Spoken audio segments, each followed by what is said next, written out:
نبی کریم علیہ السلام نماز پڑھا رہے تھے، ظہر کی نماز تھی، عصر کی نماز تھی، صحیح مسلم میں موجود ہے۔ حضرت ابو ہریرہ فرماتے ہیں نماز پڑھاتے پڑھاتے نبی پاک نے قدم آگے کیا، نماز پڑھاتے پڑھاتے قدم آگے کیا اور یوں ہاتھ اٹھایا پھر واپس کر لیا۔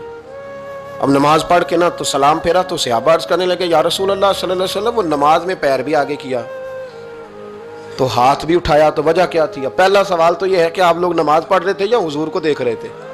تو صحابہ تو پہلے ہی بتاتے ہیں کہ بھئی ہم تو پہلی صف میں نماز اس لیے پڑھتے تھے کہ نماز بھی ہوتی رہتی تھی اور چپ کے محبوب کی دید بھی ہوتی رہتی تھی۔ حضور سے پوچھا یا رسول اللہ وہ نماز پڑھتے پڑھتے قدم آگے بڑھایا آپ نے تو پھر پیچھے کر لیا، کیا تھا؟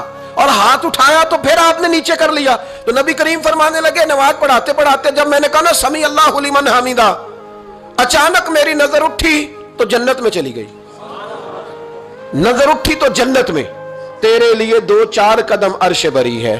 تو محبوب فرماتے ہیں جب میری اوپر نظر گئی نا تو میں نے دیکھا کہ انگوروں کا ایک خوشہ لٹک رہا ہے جنت میں، تو میں نے ہاتھ بڑھایا کہ توڑ لوں۔ حضور کھڑے ہیں مسجد نبوی میں اور فرماتے ہیں کہ میں یہاں کھڑے ہو کے ہاتھ اونچا کروں تو میرا جنت تک پہنچ جاتا ہے۔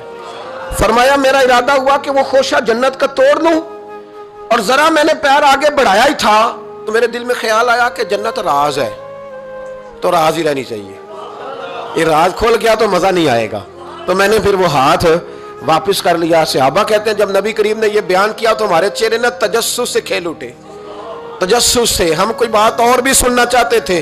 تو محبوب فرمانے لگے اگر میں وہ خوشہ توڑ کے لے آتا اور تمہیں دے دیتا تم قیامت تک بھی کھاتے رہتے تو تم سے ختم نہیں ہونا تھا۔ یہ صحیح مسلم کی حدیث ہے۔ او بھائی میرے رسول کریم کے واقعہ معراج پہ شکوہ کرنا، کہنا سمجھ میں نہیں آتی کیسے گئے تھے، تو جو چاہے تو ہر شب ہو مثال شب اسرا، اس لیے کہ تیرے لیے 2-4 قدم